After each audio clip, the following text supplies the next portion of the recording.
जय सिया राम, बोलो श्री राम। जय राम, जय सिया राम, बोलो श्री राम। जय राम, जय सिया राम, बोलो श्री राम। जय राम, जय सिया राम, बोलो श्री राम। जय राम, जय सिया राम, बोलो श्री राम। जय राम, जय सिया राम, बोलो श्री राम। जय राम, जय सिया राम, बोलिए श्री सीताराम जी महाराज की जय हो। बोलिए श्री राधा रानी सरकार की जय जयकार हो। बोलिए श्री हनुमान जी महाराज की जय जयकार हो। बोलिए श्री गीता महारानी की जय जयकार हो। बोलिए श्री व्यास जी महाराज की जय जयकार हो। बोलिए श्री सुखराम दास जी महाराज की जय जयकार हो। बोलिए श्री प्रेमानंद जी महाराज की जय जयकार हो।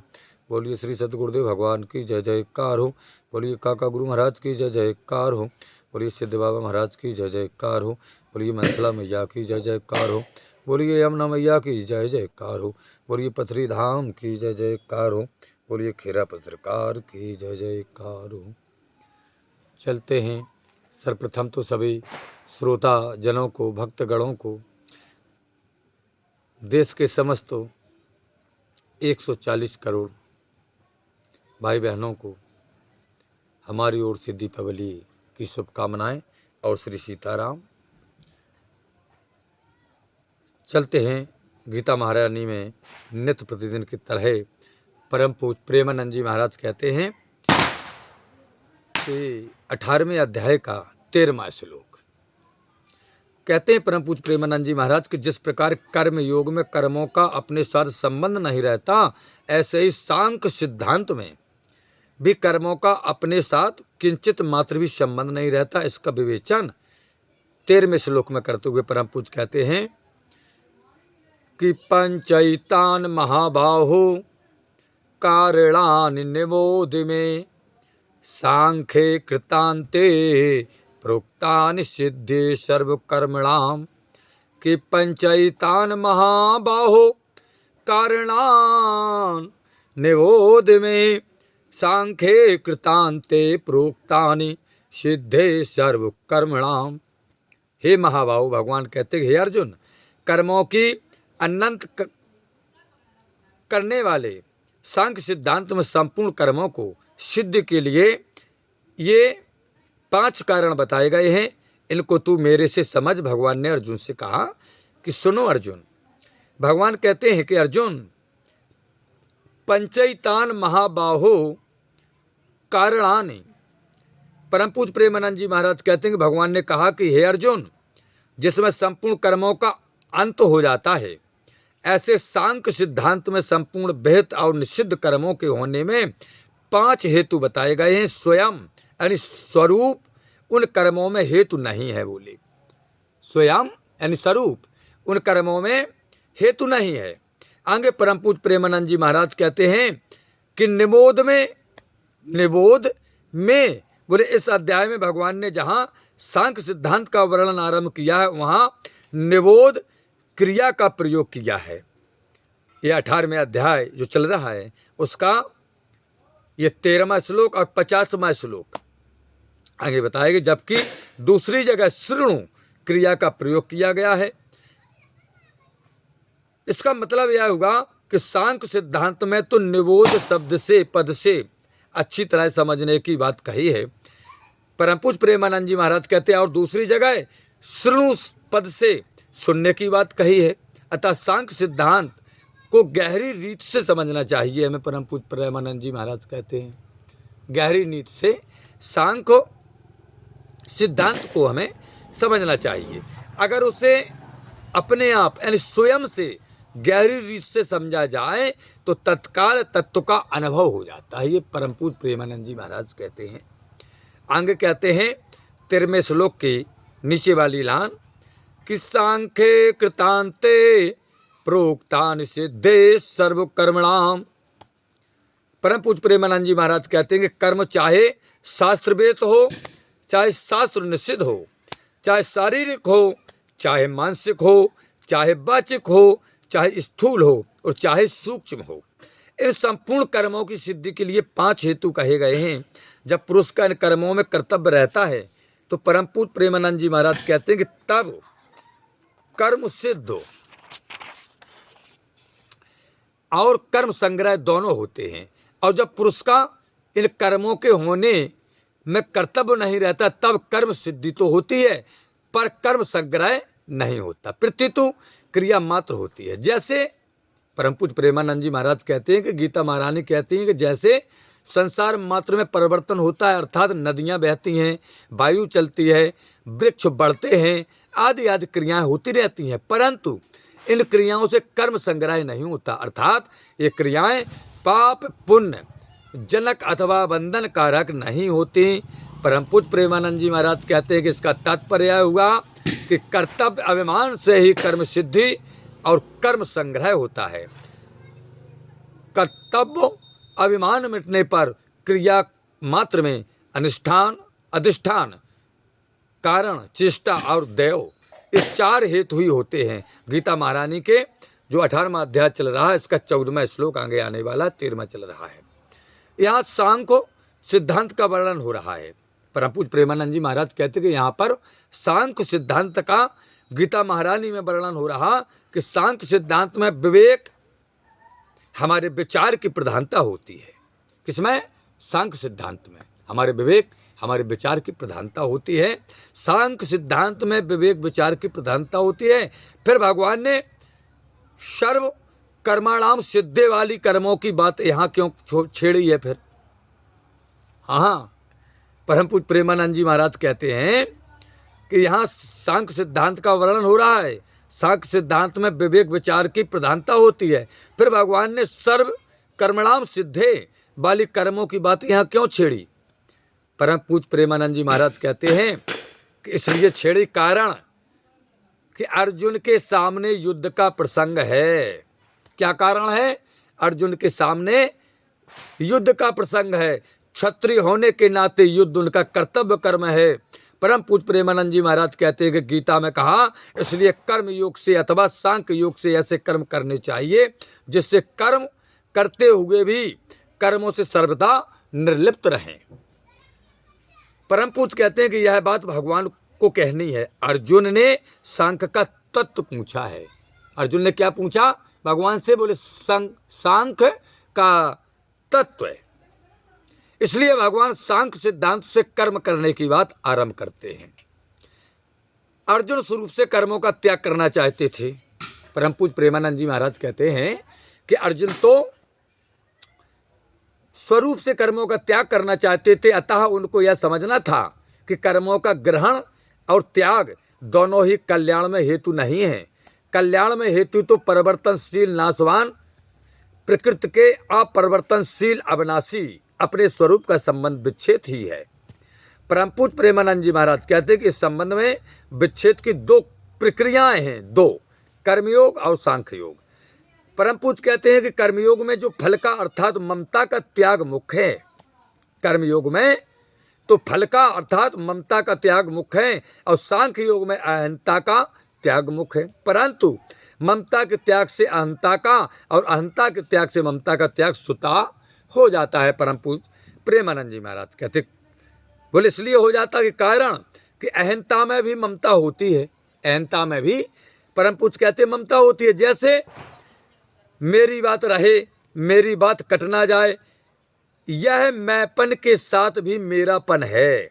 इसलिए ममता यानी मेरापन को छोड़ने से अहंता यानी मैंपन छूट जाती है। ऐसे ही पहले अहंता होती है तब ममता होती है, अर्थात पहले मैं होता है तब मेरापन होता है। परंतु जहाँ अहंता यानी मैंपन का ही त्याग कर दिया जाएगा वहाँ ममता यानी मेरेपन कैसे रहेगा? वह भी छूट ही जाएगा। अब परम पूज्य प्रेमानंद जी महाराज कहते हैं 18वें अध्याय का 13वां श्लोक समापन होगा। 14वां श्लोक कहते हैं परम पूज्य प्रेमानंद जी कि गीता महारानी में कहा है अधिष्ठानम तथा कर्ता, अधिष्ठानम तथा कर्ता करणम च पृथिग्योधम विविधाश्य पृथ की चेष्टा देवम चैवात्र पंचमम अधिष्ठानम तथा कर्ता कारणम च पृथिव्यधम व्यवधाश्य पृथक चेष्टा देवम चैवात्र पंचमम। परम पूज्य कहते हैं कि इसमें कर्मों की सिद्धि में अधिष्ठान तथा कर्ता और अनेक प्रकार के कारण एवं विविध प्रकार की अलग अलग चेष्टाएं और वैसे ही पांचवा कारण देव संस्कार है। पांचवा कारण क्या है? बोले देव संस्कार है। तो 14वें श्लोक में प्रथम शब्द आया है अधिष्ठानम। परम पूज्य प्रेमानंद जी महाराज कहते हैं कि 18वें अध्याय के 14वें श्लोक में प्रथम शब्द है प्रतिष्ठानम। शरीर और जिस देश में यह शरीर स्थित है वह देश, ये दोनों अधिष्ठान है, दोनों। आगे परम पूज्य कहते हैं अधिष्ठानम तथा कर्ता, यानी कर्ता संपूर्ण क्रियाएं प्रकृति और प्रकृति के कार्यों के द्वारा ही होती हैं। परम पूज्य कहते हैं वे क्रियाएं चाहे समिष्ट हों चाहे व्यष्ट हों, परंतु उन क्रियाओं का कर्ता स्वयं नहीं है, केवल अहंकार से मोहित अंतःकरण वाला, अर्थात जिसको चेतन और जड़ का ज्ञान नहीं, ऐसा अविवेकी पुरुष ही जब प्रकृति से होने वाली क्रियाओं को अपनी मान लेता है, परम पूज्य कहते तब वह कर्ता बन जाता। ऐसा कर्ता ही कर्मों की सिद्धि में हेतु बनता है। तो अधिष्ठानम तथा कर्ता। अब कारणम चा पृथिग्युधम, कुल 13 कारण हैं। पाणी पाद वाक उपस्थ और पायु, ये 5 कर्मेंद्रियां।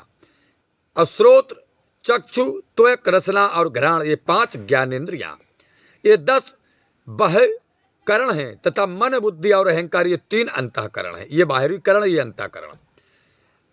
अब विविधाश्य पृथक चेष्टा, परम पूज्य कहते हैं उपर्युक्त 13 करणों की अलग अलग चेष्टाएं होती हैं। जैसे पाणी यानी हाथ, पाणी माने हाथ, आदान प्रदान करना, और पाद माने पैर, आना जाना, चलना फिरना, वाक यानी बोलना, उपस्थ मूत्र का त्याग करना, पायु यानी गुदा मल का त्याग करना, और श्रोत्र यानी सुनना, चक्षु यानी देखना, त्वक यानी स्पर्श करना, रसना यानी चखना, घ्राण सूंघना, मन मनन करना, बुद्धि निश्चय करना, और अहंकार मैं ऐसा हूं आदि अभिमान करना।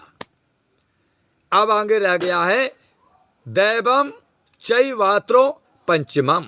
परम पूज्य कहते हैं कर्मों की सिद्धि में 5वें हेतु का नाम देव है।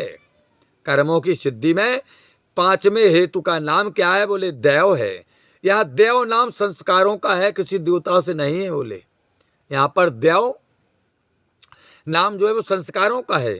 मनुष्य जैसा कर्म करता वैसा ही संस्कार उसके अंतःकरण पर पड़ता है। मनुष्य जैसा कर्म करता है वैसा ही संस्कार उसके अंतःकरण पर पड़ता है। उस शुभ कर्म का शुभ संस्कार पड़ता और अशुभ कर्म का अशुभ संस्कार पड़ता है। परम पूज्य प्रेमानंद जी महाराज कहते हैं कि गीता में कहा है कि वे ही संस्कार आगे कर्म करने की स्फुरणा पैदा करते हैं। अब जिसमें जिस कर्म का संस्कार जितना अधिक होता है उस कर्म में वह उतनी ही सुगमता से लग सकता है। परम पूज्य कहते हैं और जिस कर्म के विशेष संस्कार नहीं है, बोले उसको करने में उसे कुछ परिश्रम पड़ सकता है। इसी प्रकार मनुष्य सुनता है, पुस्तकें पढ़ता है और विचार भी करता है, तो वे भी अपने अपने संस्कारों के अनुसार ही करता है। मनुष्य जो है, परम पूज्य प्रेमानंद जी महाराज कहते हैं कि सुनता है, पुस्तकें पढ़ता है और विचार भी करता है, तो बोले वे भी अपने संस्कार के अनुसार ही करता है। परम पूज्य कहते हैं इसका मतलब यह हुआ कि मनुष्य के अंतःकरण में शुभ और अशुभ जैसे संस्कार होते हैं। शुभ और अशुभ जैसे मनुष्य के अंतःकरण में संस्कार होते हैं। परम पूज्य कहते हैं कि उन्हीं के अनुसार कर्म करने की स्फुरणा होती है। अब परम पूज्य प्रेमानंद जी महाराज कहते हैं कि इस श्लोक में यानी 18वें अध्याय के 14वें श्लोक में कर्म की सिद्धि में 5 हेतु बताए गए हैं। अधिष्ठान, कर्ता, करण, चेष्टा और देव यानी संस्कार। इसका कारण यह है कि आधार के बिना कोई भी काम कहाँ किया जाएगा, इसलिए अधिष्ठान पद आया है। कर्ता के बिना क्रिया कौन करेगा, इसलिए कर्ता पद आया है। क्रिया करने के साधन, क्रिया करने के साधन यानी करण होने से ही तो कर्ता क्रिया करेगा, इसलिए करण पद आया है। आगे परम पूज्य प्रेमानंद जी महाराज कहते हैं कि करने के साधन होने पर भी क्रिया की जाएगी तो कर्म सिद्ध कैसे होगी, इसलिए चेष्टा शब्द आया है। कर्ता अपने अपने संस्कारों के अनुसार ही क्रिया करेगा। परम पूज्य कहते हैं कि गीता में कहा है कि संस्कारों के विरुद्ध अथवा संस्कारों के बिना क्रिया नहीं कर सकेगा, इसलिए देव शब्द आया है यानी संस्कार शब्द आया है। इस प्रकार इन पांचों के होने से ही कर्म सिद्धि होती है। एक गीता महारानी के 18वें अध्याय का 14वें और 13वें श्लोक की कथा का समापन हुआ। कल की कथा में, कल दीपावली है, कल की कथा में सुनेंगे गीता महारानी के 18वें अध्याय का 15वां श्लोक। शरीर बांग मनोभिर्यत कर्म प्रारब्धते न रहा न्याय्यम व विपरीतम व पंचाई ते तस्य हेतुवा, यानी मनो शरीर वाणी और मन के द्वारा शास्त्र विहित अथवा शास्त्र विरुद्ध जो कुछ भी कर्म आरंभ करता है उसके ये पूर्वोत्तक पांचों हेतु होते हैं। इसकी व्याख्या 15वें श्लोक की कल सभी भक्तजन श्रवण करेंगे। तो सभी भक्तजनों को, श्रोतागणों को हमारी ओर से राम राम और दीपावली की शुभकामनाएं। परम पूज्य गुरुदेव भगवान का आशीर्वाद समस्त भक्तजनों पर सदा बरसता रहे, इसी कामना को लेकर के अपनी वाणी को विराम देते हैं। हे प्रभु आनंद दाता ज्ञान हमको दीजिए, शेर गुसारे दुर्गुणों से दूर हमको कीजिए, लीजिए हमको शरण में हम सदाचारी बने, ब्रह्मचारी धर्म रक्षक वीर वृतोधारी बने। यह कार्य जो मैंने उठाया आप ही की आस से, ऐसी कृपा हो नाथ की जो पूर्ण होवे दास की, दीनानाथ अनाथ का भला मिला संयोग, यदि आप तारो नहीं तो हंसी करेंगे लोग। लखन सिया राम चंद्र शंकर हरिओम, जय जय सिया राम जय जय हनुमान हरि की जय जयकार हो। बोलिए श्री गीता महारानी की जय जयकार हो। बोलिए व्यास जी महाराज की जय जयकार हो। बोलिए सुखराम दास जी महाराज की जय जयकार हो। बोलिए परम पूज्य श्री प्रेमानंद जी महाराज की जय जयकार हो। बोलिए सदगुरुदेव भगवान की जय जयकार हो। बोलिए काका गुरु महाराज की जय जयकार हो। बोलिए अपने अपने माता पिता भाई बंधु गुरु भगवान की जय जयकार हो।